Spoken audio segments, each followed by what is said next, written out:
Assalamualaikum warahmatullahi wabarakatuh. Salam. Selamat sejahtera untuk kita semua. Selamat sore teman-teman semua, kawan Kelana yang hadir secara online maupun offline untuk mengikuti acara pada sore hari ini, podcast Bongkar. Hari ini kita kehadiran tamu yang luar biasa, Masya Allah. Direktur Utama Badan Otorita Borobudur, Bapak Agustin Pranginang. Selamat datang, Pak. Selamat sore Mas Harfi. Terima kasih sudah diundang. Ya, sama-sama, Pak. Dan juga kita kehadiran host tetap kami dari akademisi, perwakilan dari akademisi, Saudara Mike Maestro, kandidat Dr. UGM. Selamat datang, Mas. Selamat datang. Terima kasih. Sebelumnya, izin Bapak, ini saya perkenalkan sebagai Pak Angin atau Mas Angin atau gimana, Pak? Takutnya kalau Mas Angin salah nanti. Iya, saya memang sudah melekat Mas. Panggilannya itu Bang Angin. Oh, Bang. Jadi mau orang tua pun harus manggil abang, sama saya udah melekat. Nggak bisa lagi. Dipanggil Bang Angin aja lah. Ya, siap. Bang Angin begitu ya, Pak? Iya. Biar lebih akrab. Sebelumnya izin memperkenalkan diri, saya Fiansyah Matara, Direktur Pemasaran Badan Otorita Borobudur. Ini kita hadir untuk sesi yang kedua atau episode yang kedua. Setelah sebelumnya minggu lalu kita juga melakukan uji coba lah penayangan dari episode Bongkar ini, tempat untuk kita saling berbagi, saling belajar, terutama dalam konteks pemasaran dan juga Badan Otorita ya. Kami juga ini salah satu program untuk perkenalkan Badan Otorita Borobudur khususnya kepada khalayak umum dan juga teman-teman semua. Dan seperti tadi saya sampaikan, kita kedatangan tamunya Badan Otorita Borobudur, Bapak Bang Angin tadi ya. Mungkin izin Pak langsung menukik saja. Baik, kita ke pembahasan yang pertama. Ada keresahan mungkin ya Pak, atau Bang, mohon maaf, Bang Angin. Jadi teman-teman di pemerintahan maupun di khalayak umum begitu tuh sering bingung, Pak. Kita akan sedikit ngomong branding juga nantinya.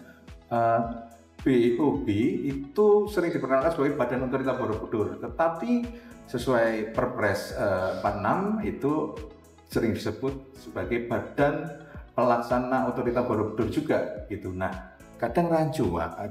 Teman-teman tuh bingung. Ini kita nyebutnya BPO, BOB, atau bahkan di SK atau Perpresnya sendiri disebutkan di situ ada Badan Otorita Pengelola begitu. Nah, ini bagi kami atau orang umum atau bahkan internal sendiri di dalam organisasi Badan Otorita Borobudur ini juga sering bingung. Atau mungkin saya ya dulu sering bingung, yang mana nih yang kita akan pakai untuk memperkenalkan diri. Mungkin itu Pak, pesan kita yang pertama.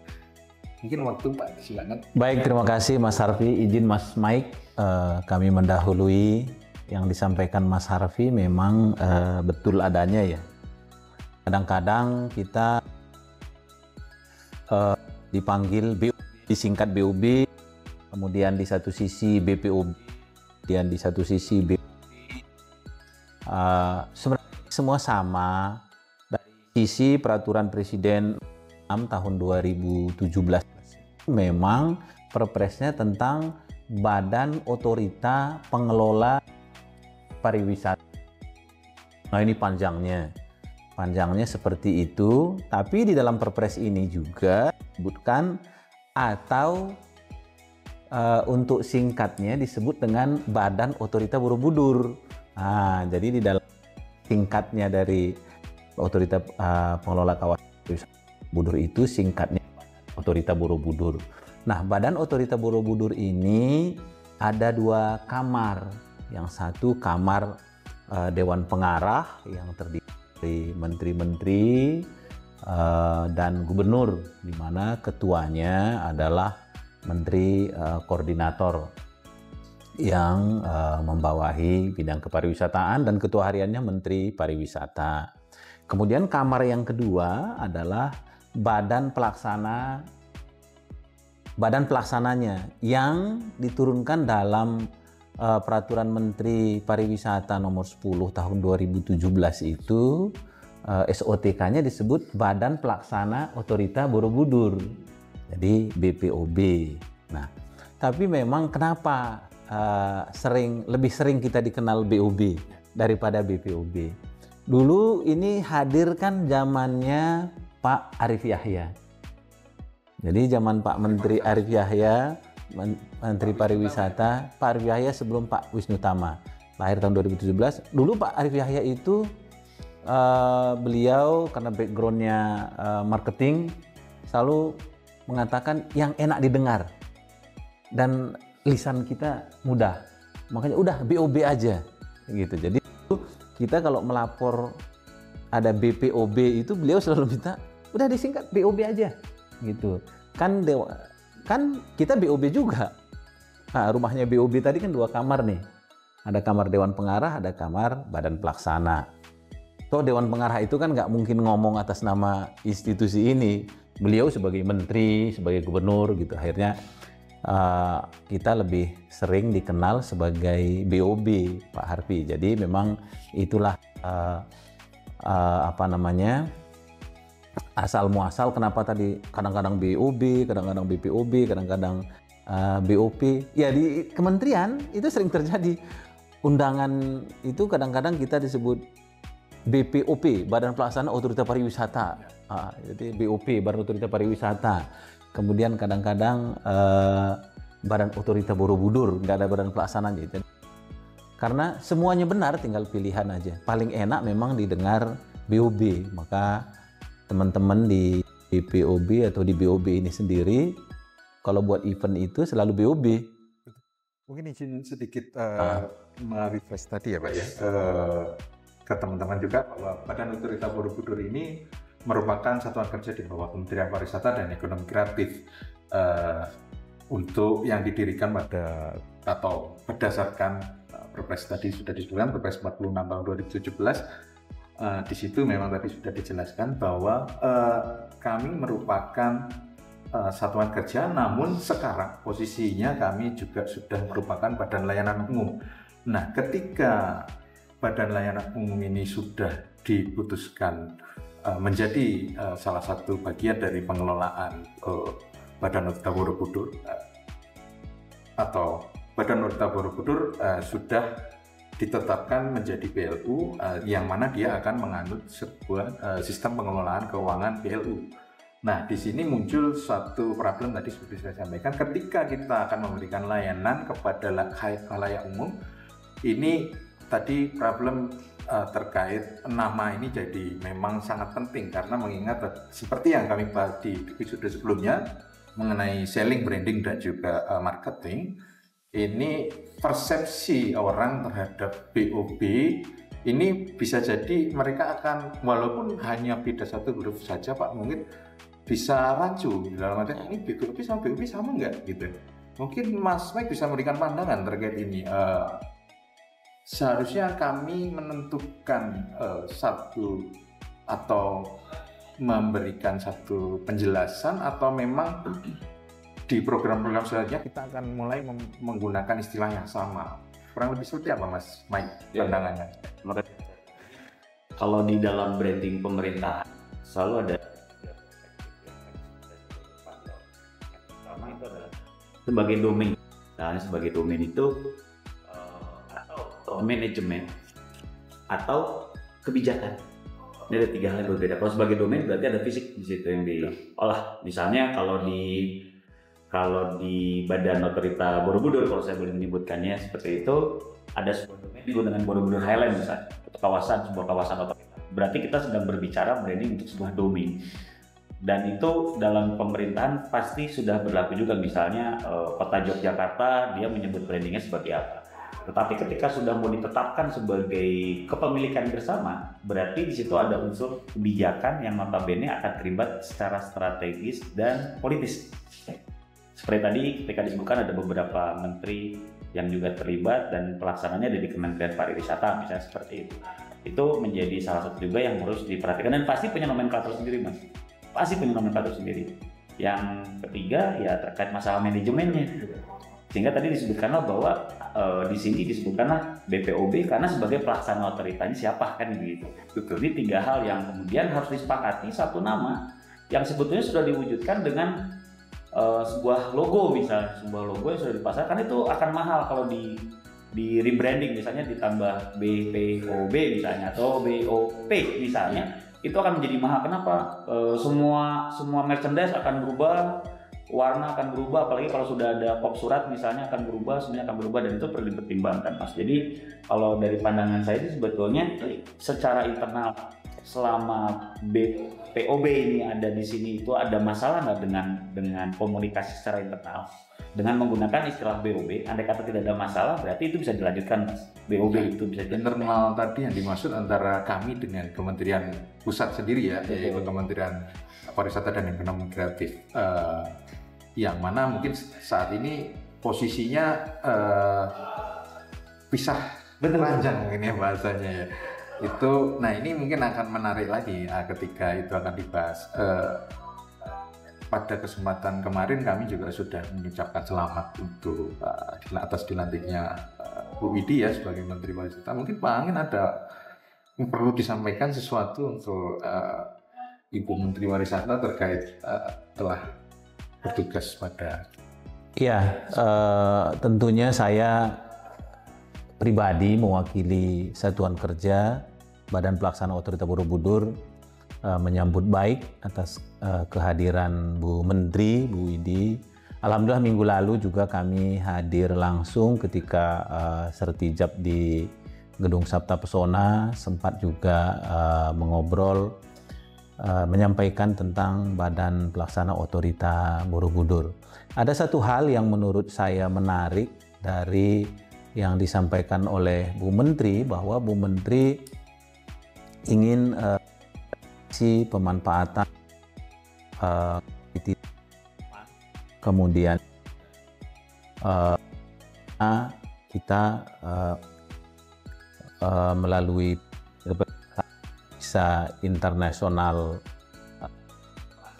Nah, Badan Pelaksana Borobudur, kembali lagi BOB tadi, ini kan hadir memang untuk mengoptimalisasi potensi wisata yang ada di kawasan ini.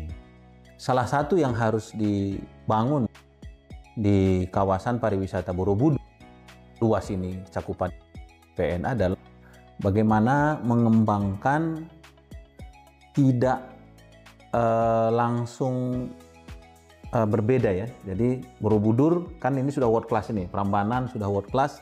Tapi setelah ini apa? Nah, inilah kehadiran Badan Otorita ini dulu diharapkan bisa mengorkestrasi, mengharmonisasi, mensinkronisasi, mengkoordinasikan seluruh stakeholder di kawasan supaya kawasan ini bisa menjadi international class yang diharapkan. Tentu semua, saya pribadi menyambut gembira kehadiran Bu Menteri, dan kita ingin kami diminta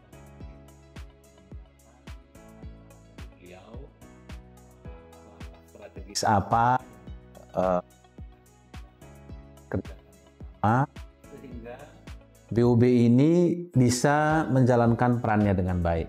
Perannya ini dia memiliki peran. Yang pertama, dia sebagaimana disampaikan Mas Harfi tadi, sebagai BLU dia memiliki olah-olah ikut menjadi pelaku industri pariwisata. Sementara sebagai satuan kerja adalah koordinasi. Kementerian Pariwisata itu kan memang tugasnya koordinasi lintas sektor, sehingga dengan adanya koordinasi lintas sektor yang baik, terjadi harmonisasi regulasi, harmonisasi program dan kebijakan yang harapannya menghasilkan sebuah produk pariwisata memang yang nasional. Jadi Bu Menteri kami perhatikan lalu kelas internasional, karena ini sejalan dan harapan kita pariwisata ini jadi sumber pertumbuhan baru, tidak lagi mengandalkan kekayaan alam dari migas maupun pertambangan mineral lainnya serta dari palm oil, tapi kita harapkan pariwisata ini bisa baru ekonomi yang ditargetkan oleh 8%, karena dengan 8% kita menuju masyarakat yang lebih cepat lagi. Nah, kalau kita kelasnya internasional, tamu-tamu yang datang dari internasional ini memperkuat posisi perekonomian kita, karena mereka membawa mata uangnya dolar lah, kita anggap yang mayoritas ya, dolarnya masuk ke sini, bukan kita yang mengimpor. Jadi dikatakan sebagai BOB tentu siap menjadi bagian dari strategi besar untuk mengembangkan pariwisata kita. Ya, menarik Pak. Terkait produk tadi ya Pak ya, terutama terkait kontribusi juga terkait pertumbuhan ekonomi nasional begitu ya. BOB ini kan sebagai institusi juga punya produk, dalam artian di pemasaran sendiri kami juga sudah berupaya mengembangkan event-event yang berkelas internasional ya. Kemarin kami sudah mengadakan downhill trail run Biosferan 2024, dan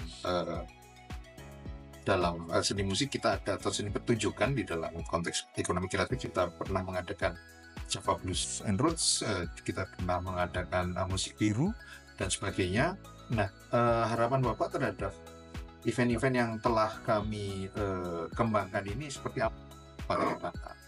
Terutama terkait pasar, atau mungkin forward looking dalam artian menatap pengembangan pariwisata ke arah internasional, dalam arti fokusnya ya mungkin seperti apa, dan apakah mungkin nanti saya lanjutkan ke Mas Mike, mungkin disiapkan dulu terkait branding ini, apakah nama-nama yang dipilih ini sekarang ini sudah cocok, misalnya kayak Java Blues and Roots Music Festival kan kita pakai istilah yang memang internasional gitu ya, harapannya karena memang ke depan kita akan menyasar pasar internasional juga.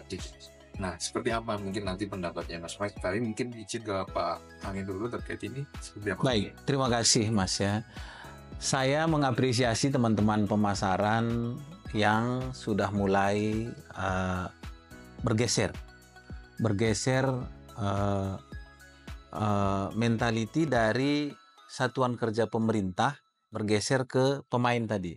Jadi sudah mulai mentalitinya bahwa tidak hanya supporting program yang dilakukan oleh masyarakat atau komunitas, tapi bagaimana meng-create program. Dari nama menurut saya sangat baik. Pertama misalnya Java Blues. Ini kan memang nama yang sudah menginternasional, nama Java itu kan sudah menginternasional. Maka kita pun brandingnya di kawasan ini kan Java Cultural Wonders. Nah, ini pengambilan nama saya sudah sangat tepat. Kemudian terakhir ini Biosferan. Nah, Biosferan juga kita mengambil biosfer karena memang di kawasan kita ini sudah ada 2 diakui UNESCO sebagai cagar biosfer. Menurut kemudian Muria dan Jepara satu kesatuan bentang yang lain. Nah, ini sejak tahun 2020-2021 Oktober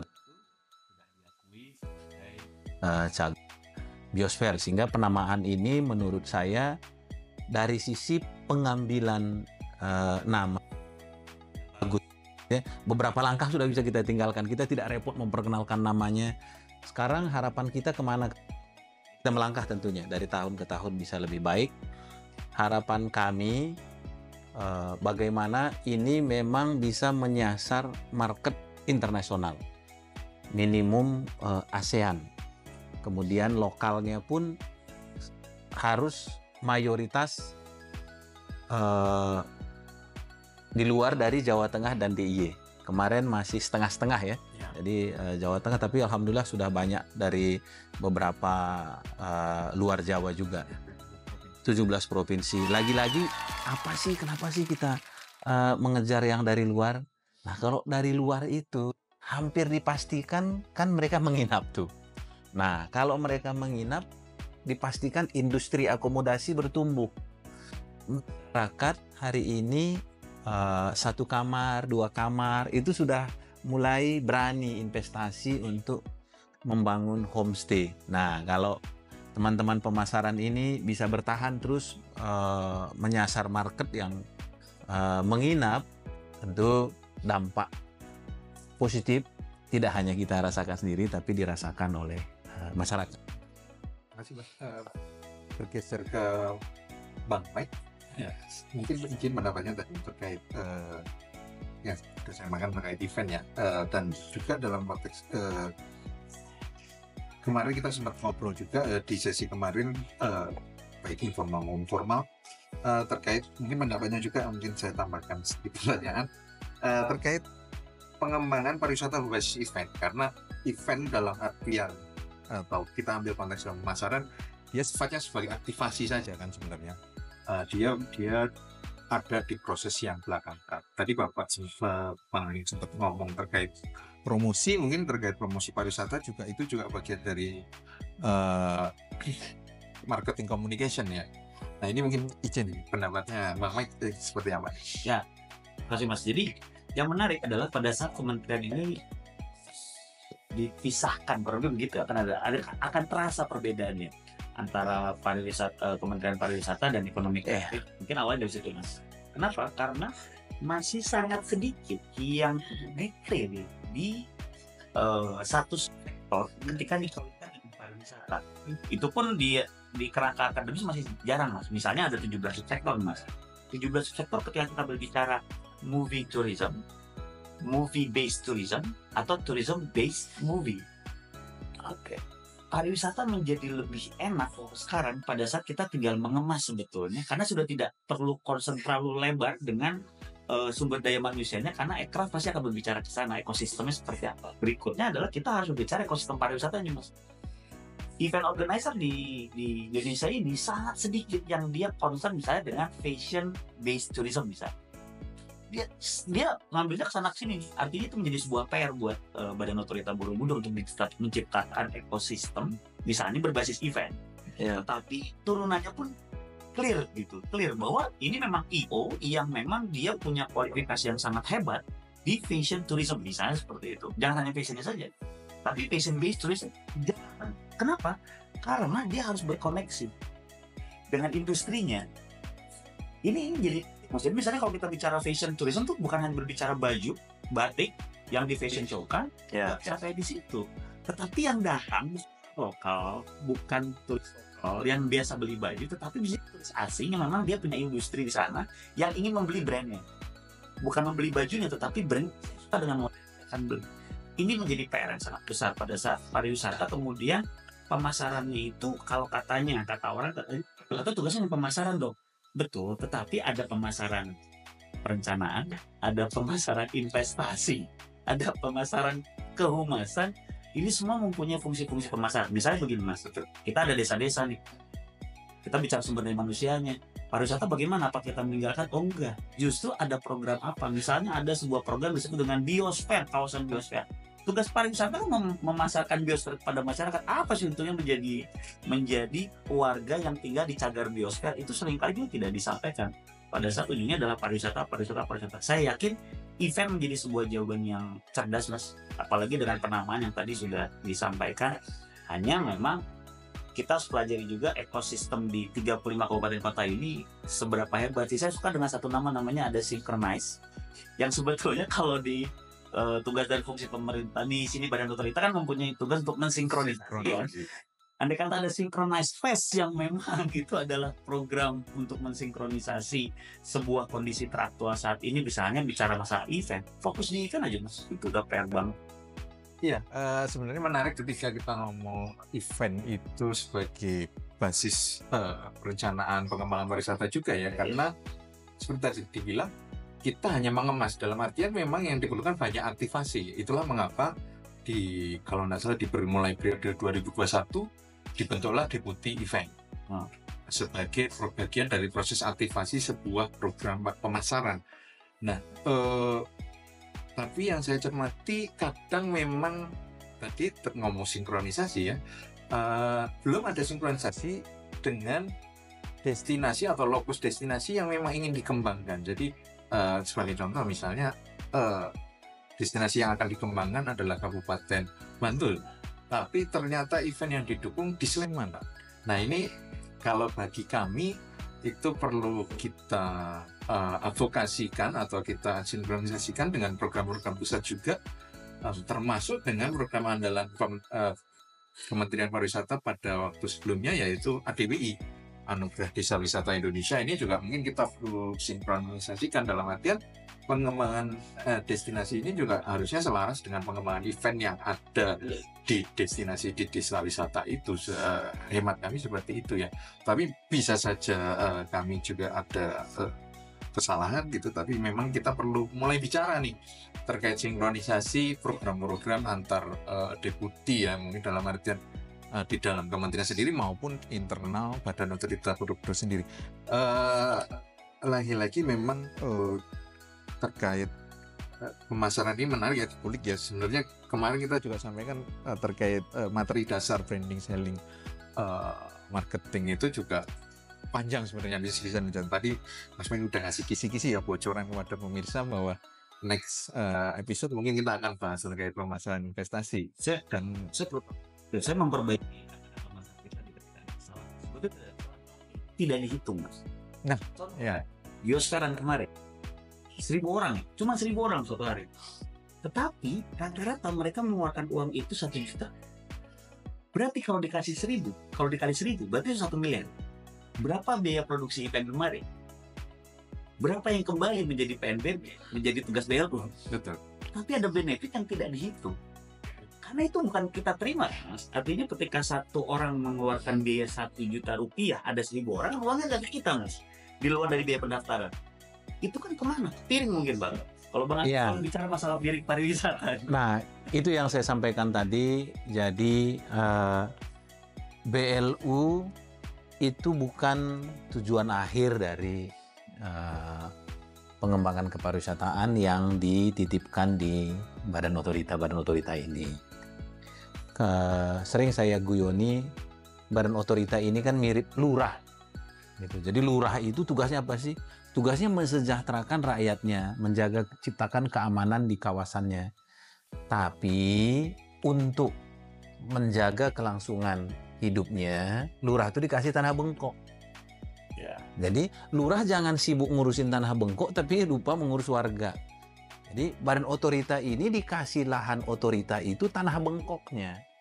Supaya 10 tahun, 20 tahun yang akan datang, Satker ini tidak lagi minta anggaran ke APBN, tapi dia sudah bisa hidup mandiri, tapi tugasnya nggak pernah hilang. Maka kementerian bisa membangun lagi ke daerah lain. Karena kan negara ini punya keterbatasan.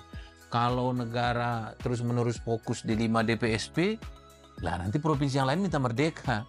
Lain yang diurus cuma 5 DPSP. Tapi kalau negara mengatakan, oke, 10 tahun, 20 tahun kita 5 DPSP dulu. Nanti ini sudah jadi, nanti akan dibentuk lagi tahapan berikutnya.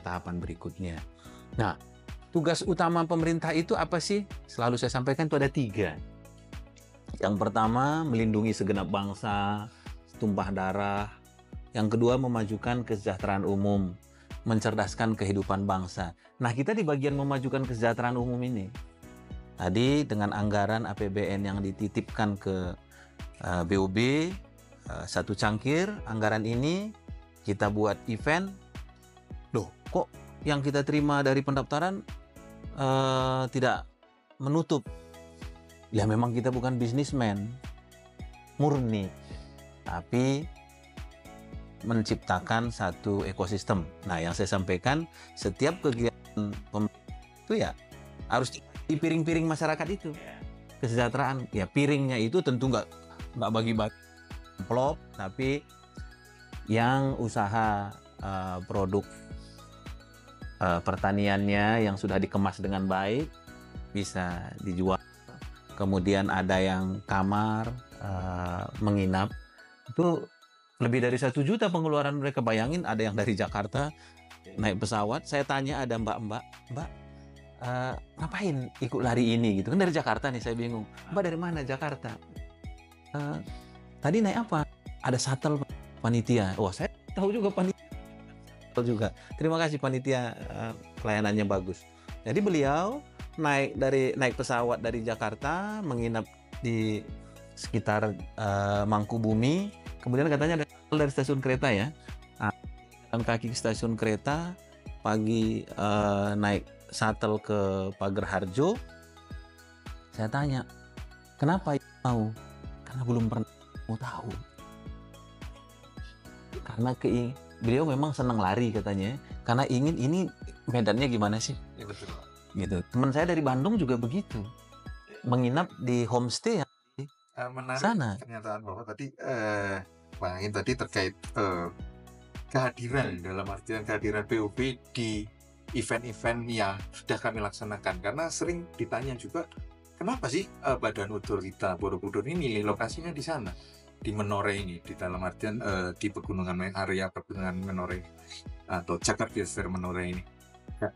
Saya sempat bercanda juga, kalau kami atau sebagai perwakilan pemerintah itu sebagai bukti negara hadir, dalam artian kami melakukan aktivasi, kalau bukan kami siapa lagi gitu ya, untuk melakukan aktivasi termasuk pendukungan terkait pengembangan desa-desa penyangga di sekitar PUB yang sudah dilakukan direktorat-direktorat lain di PUB itu sendiri, melalui direktorat IPKK dan juga destinasi. Nah, ini kan sebagai bagian dari upaya kami, mungkin boleh menyimpulkan tadi yang disampaikan lain, untuk hadir untuk meningkatkan kemakmuran masyarakat tadi ya Pak ya. Mungkin begitu bisa saya sebutkan terkait itu. Nah, mungkin izin di sesi mendekati sesi akhir ini, banyak sebenarnya yang kita akan bahas, cuma waktunya tidak memungkinkan untuk kita bahas semuanya. Kita akan lanjutkan di episode berikutnya. Tapi mungkin ada spesifik harapan atau pandangan Bang Angin sendiri terkait BO ini nantinya ke depan akan seperti apa, Pak? Apakah setelah kita selesai di sini, apakah kita akan berlanjut lagi mengembangkan destinasi yang lain? Karena sebagai disclaimer, Badan Otorita Borobudur ini punya 35 kabupaten kota yang perlu dikoordinasi. Jadi sebenarnya banyak sekali tugas kami untuk mengembangkan daerah-daerah, karena sering banyak bilang, kok Mas kok di sana terus gitu. Nah, ini juga kadang menjadi pertanyaan teman-teman di halayak umum gitu, Pak. Ini seperti apa? Baik, terima kasih. Memang DNA-nya pemerintah itu, khususnya Kementerian Pariwisata itu kan memang koordinasi, ya. Mengkoordinasi, sinkronisasi, dan harmonisasi.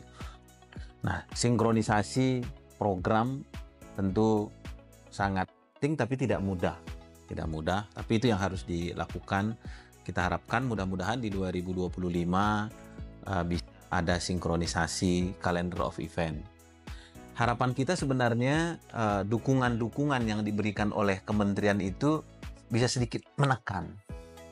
Jadi kalau selama ini kan masih berbasis kepada proposal, kami juga tidak detail ya bagaimana yang dinilai proposalnya.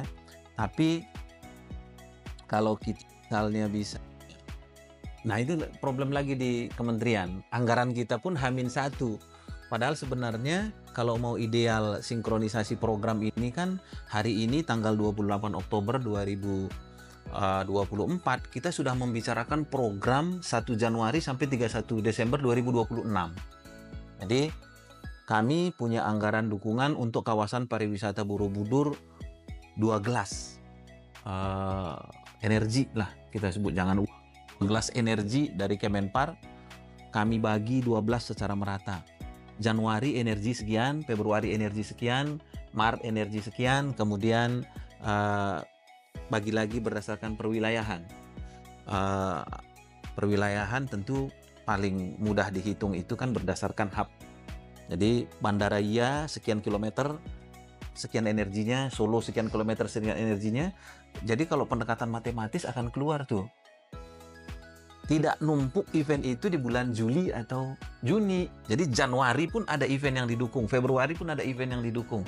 Di utara ada didukung, di selatan ada didukung, di timur didukung, di barat ada didukung. Jadi bisa merata. Ketika ini bisa lebih awal. Sehingga nanti ketika event yang bagus, kita akan dukung kalau dia geser. Kami akan dukung kamu kalau kamu geser. Kenapa? Karena pada hari ini sudah ada event yang menurut kami lebih tepat.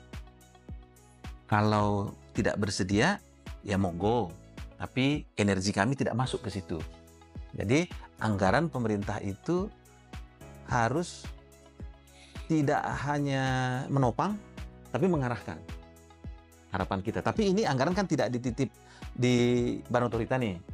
Nah, ini masih cukup besar dan anggaran memang tidak semudah berbicara teori matematis pembagian-pembagian tapi harapan kita ini bisa menjadi pemikiran bersama di Kementerian Pariwisata. Kalau bahasanya Bu Menteri di pertemuannya, beliau akan susun grand design pengembangan grand design. Tentunya kita ketahui bersama mulai dari RUU pariwisata mungkin akan segera dirampungkan, diturunkan menjadi rencana induk secara nasional, dan bagaimana daerah kita optimis, Mas Arif. Siap Pak. Kembali ke Pak Mike, lagi-lagi 35 kabupaten kota ini sebenarnya kekuatan atau kelemahan sih kalau dalam hal branding? Karena ibaratnya kalau kita punya perusahaan dan punya banyak merek begitu ya, mungkin terlalu banyak ini jadi masalah, tapi bisa jadi mungkin bisa jadi kekuatan juga. Pandangannya seperti apa, Bang? Kalau kita pernah ngobrol tentang apps, kita perlu super brand. Artinya kalau saya boleh memberikan masukan, yang pertama saya ada lupa dan ini saya salah. Yang pertama, hari ini itu adalah hari penetapan Merapi, Merbabu, Menoreh menjadi cagar biosfer. Oh, Pas Sumpah Pemuda ya? Betul. Dan itu tahun 2020, berarti ini adalah tahun yang kelima. Ya, keempat. 4 tahun sudah ya, tahun kelima. Seharusnya kita sedang selebrasi karena biosfer yang kemarin kita mencoba untuk mengkampanyekan. Iya. Artinya menjadi sesuatu yang penting nih. Nah, ada satu momentum juga yang luar biasa adalah Sumpah Pemuda. Nah, Sumpah Pemuda ini, kan ini 96 ya Mas?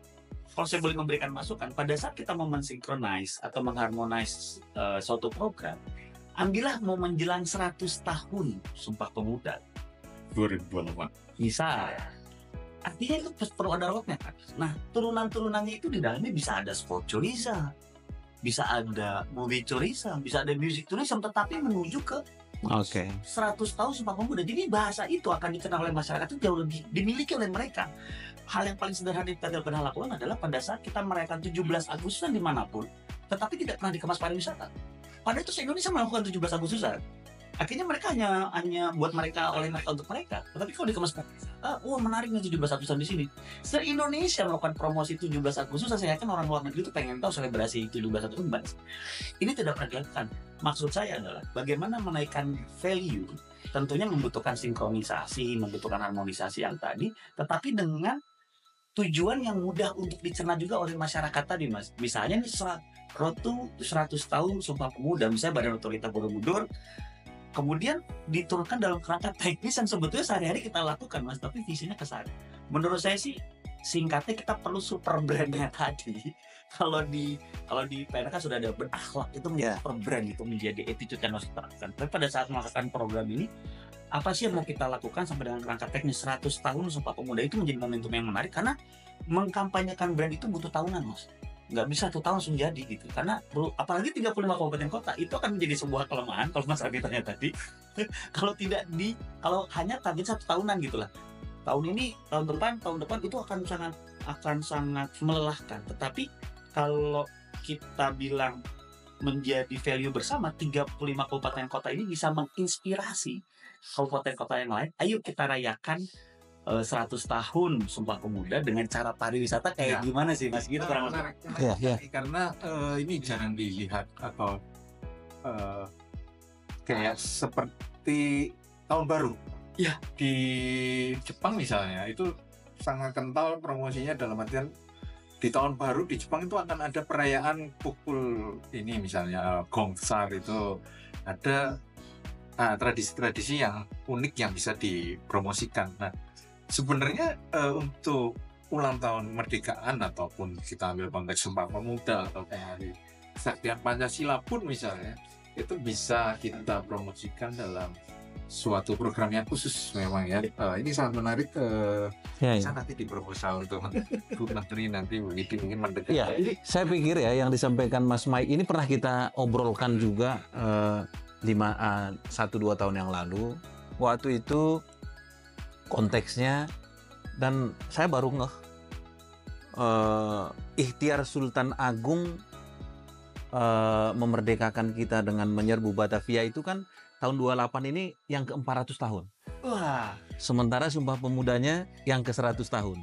Nah, ini menarik juga kalau kita lakukan event.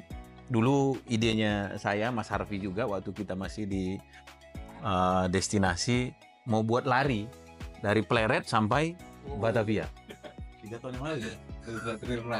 Jadi trail run. Jadi saya kira spirit ini bukan sekedar larinya.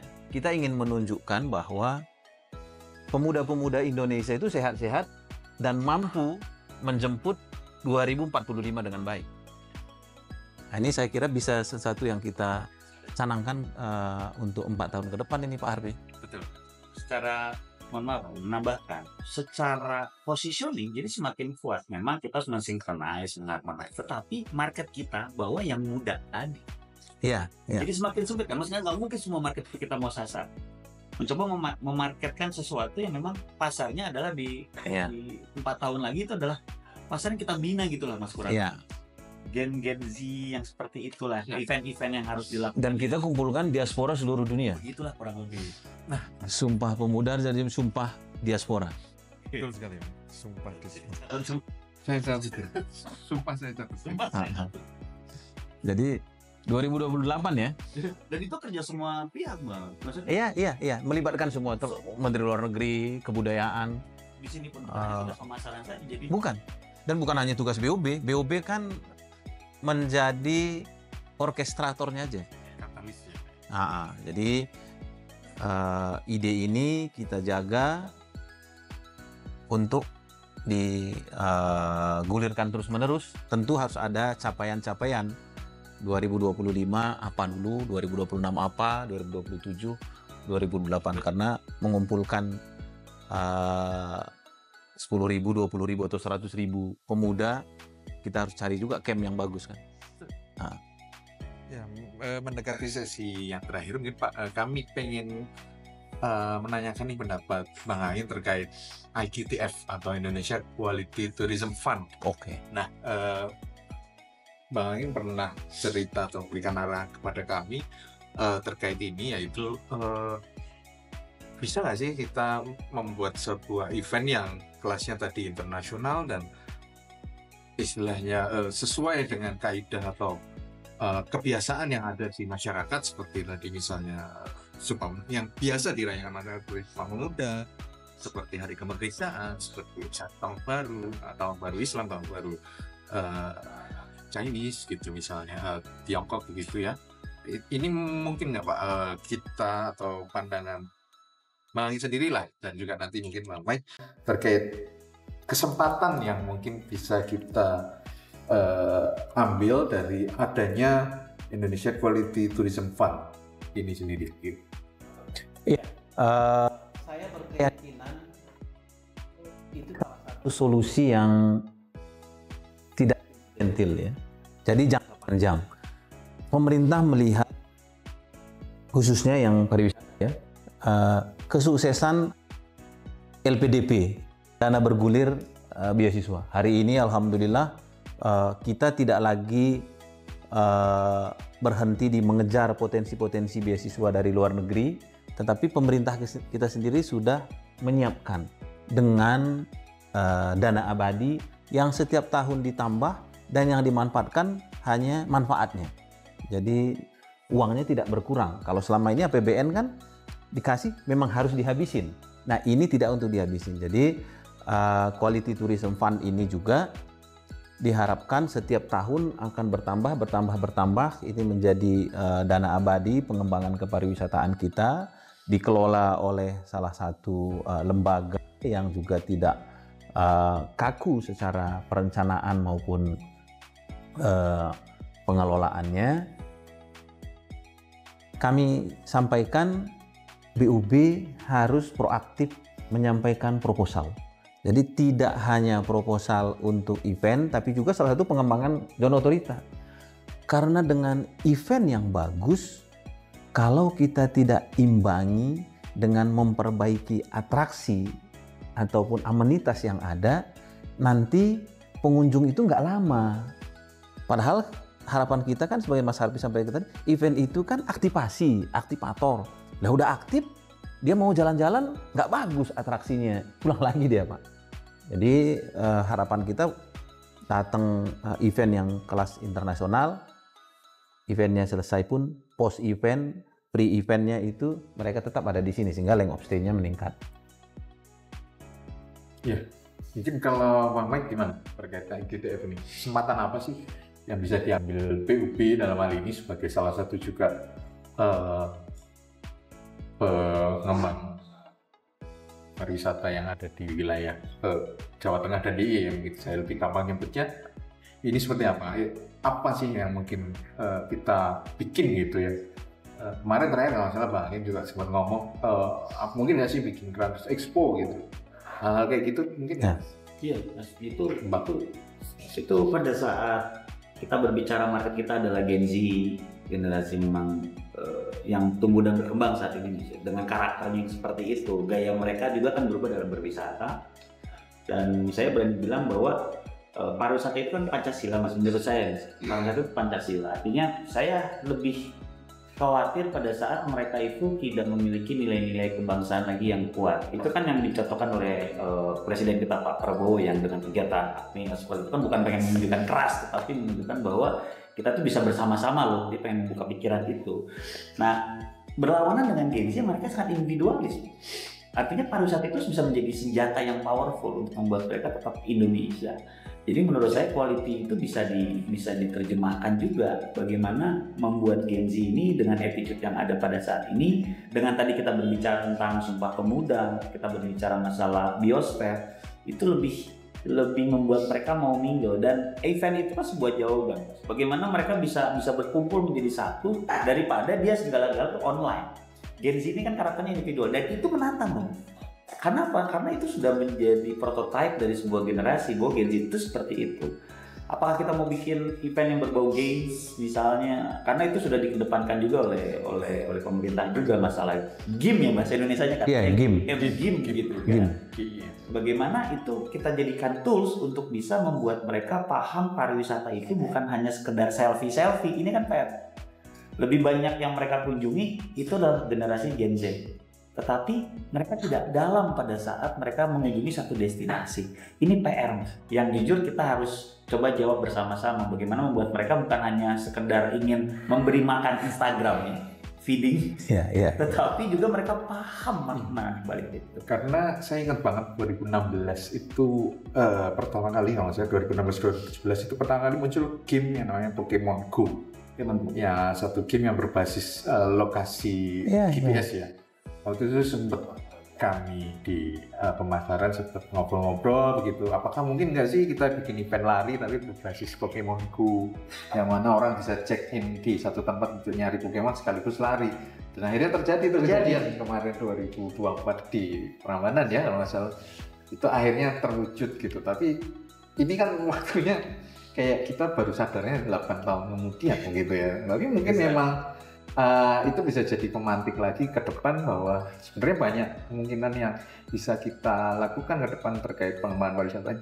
Kayak kemarin kita ngomong Rans Expo itu aktivitasnya terus apa nih? Oh bisa aja di dalam situ ada fashion sport wear gitu. Di situ bisa dilakukan yang mana belum pernah dilakukan juga setahu saya sih belum pernah ya ada fashion show di running di kompetisi lari atau maraton gitu ya. Karena lagi-lagi kan ada dua segmen juga, kalau di lari ini ada yang road, ada yang traileran ya. Tapi kenapa why not both gitu? Kenapa nggak dua-duanya jadi satu aktivasi yang sama di pembahasan? Yang menarik dari Runners Expo itu, Mas, Runners Expo itu juga berbicara masalah semangat. Kita harus punya motivation, kita spirit, kita keluar dari zona nyaman. Itu kan banyak sekali value yang bisa menuju apa? Bukan hanya menuju garis finish, tetapi menuju 100 tahun Sumpah Pemuda bisa.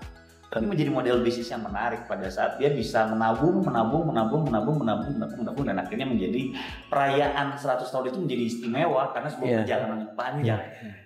Menurut saya Runners Expo itu cerdas, Mas. Karena bisa dicerna dengan baik oleh ide Bang Angin. Iya. Karena memang kalau gabung sama konsep kebudayaan tadi. Ya banyak hal yang bisa dilakukan. Kita mendatangkan pelatih-pelatih lari top dunia atau pelari-pelari top dunia yang ini, dan memang industri fashion tadi yang menarik ya, sebagai makanan Instagram tadi. Betul. Ya, jadi makanan Instagram itu kan. Ini kan nggak pernah diadu di panggung ya. Gimana sih? Sedang Produknya banyak dan khusus fashion ini lagi belakangan ini muncul yang ramah hijabers. Dan olahraga yang ramah hijabers gitu. Teman-teman UMKM di level UMKM juga banyak yang sudah punya brand sendiri ya, Pak. Iya. Untuk sportswear ini menarik untuk kita. Iya, jangan sampai kita berlari. Tadi dampak yang dihitung tadi oleh Bang Mike tadi, ternyata kalau dihitung secara overall kita impor juga semuanya. Jangan begitu. Lari ya pakai produk dalam negeri lah. Apapun mereknya itu pilihan sendiri. Tapi kita harus, karena kalau bukan kita siapa lagi? Hari ini karena kita beli fashion dari luar, satu industri tekstil yang cukup berwibawa dinyatakan pilot. Ini kan kita sedih ya. Terima kasih Bang Angin, Bang Mike. Mungkin izin karena waktu jua yang memisahkan kita. Tapi jangan lupa saya ingatkan kembali, kami akan hadir minggu depan di sesi bongkar berikutnya. Mungkin kami akan secara resmi mengundang Pak Bisma sebagai Direktur Pemasaran Investasi. Industri. Untuk mewakili pembicaraan nanti tentang. Nanti seragamnya sudah pakai seragam runner nggak nih? Nah, nanti monggo Bapak. Iya. Pak Bisma mungkin bisa nanti akan hadir. Jadi untuk narasumber minggu depan kami harapkan beliau bisa mewakili dari Direktorat IPKK untuk hadir menjelaskan terkait bagaimana hubungan pemasaran ini dengan investasi ke depan begitu Pak. Mungkin izin saya rangkum sebagai penutup. Tadi kami sudah berbincang mengenai Badan Otorita Borobudur itu sendiri. Memang perlu diperkenalkan atau mungkin lebih tepatnya kita harus konsisten ya membranding atau memberikan persepsi yang sama terkait apa BPOB dan BOB ini. Mungkin kalau dalam konteks pemerintahan kita akan maju dengan istilah BPOB, tapi kalau untuk dengan konteks brand sebagai sebuah PLU kita akan maju sebagai BOB, Badan Otorita Borobudur begitu ya. Seperti tadi disampaikan ada super brand di situ yaitu BOB itu sendiri yang memang kemarin banyak juga masukan seperti Biosferan ini kok nama BOB kurang muncul ternyata. Nah ini apakah nanti akan ada penyesuaian atau seperti apa, tapi itu menjadi pelajaran buat kami ke depan begitu. Nah untuk tadi juga disampaikan terkait pariwisata ini tidak hanya value-nya secara multiplier effect ini tidak hanya bisa dinilai dari hanya secara fiskal atau dalam artian uang saja, tapi juga ada di situ bisa memungkinkan ada value, brand value, ada media value dan sebagainya yang mungkin belum kami secara internal di pemasaran BOB sendiri belum melakukan penilaian atau pengukuran itu ya. Dan juga ke depan mungkin BOB akan memposisikan kembali atau menguatkan posisinya kembali sebagai orkestrator dan juga mensinkronisasi sesuai tugas utamanya yaitu fasilitasi, sinkronisasi dan koordinasi. Dan ke depan kita akan mencoba fokus untuk pengembangan event lebih ke market internasional. Market internasional ini mungkin kadang disalahartikan harus semua wisman datang. Jadi kita juga bisa mungkin dengan modal checkpoint ya Pak, ya, dalam artian dari pintu Singapura Batam, dari Australia Bali dan sebagainya, yang mungkin sebenarnya pendekatan ini yang lebih tepat dilakukan. Mungkin kita akan bahas di sesi berikutnya. Nah, itu pentingnya kalender tadi. Iya. Jadi sejak awal mereka sudah merencanakan. Betul. Jangan sampai dia udah di Bali kecewa nggak bisa hadir karena udah punya agenda yang lain. Tidak hanya kepastian hukum dan juga kepastian penegakan hukum, tapi juga kepastian jadwal event ini juga Itu penting, Mas. ke depan, bahwa besok nih gerbek ini tanggal segini ya, orang udah tahu karena di tanggal sudah muncul. Nah, bagaimana memasukkan event ini ke dalam tanggalan pribadi masing-masing masyarakat, ini yang paling penting. Mungkin itu dari kami. Terima kasih sudah menyaksikan Bongkar edisi kedua bersama Bang Ain dan Steve Rangin, Direktur Utama Badan Otorita Borobudur, dan juga Bang Mike Maestro, kandidat doktor dari UGM. Bersama saya, Adrian Selimatara, Direktur Pemasaran Pariwisata BUP, izin pamit. Wassalamualaikum warahmatullahi wabarakatuh. Waalaikumsalam warahmatullahi wabarakatuh. Terima kasih Mas Arbi. Terima kasih, Pak. Tangannya.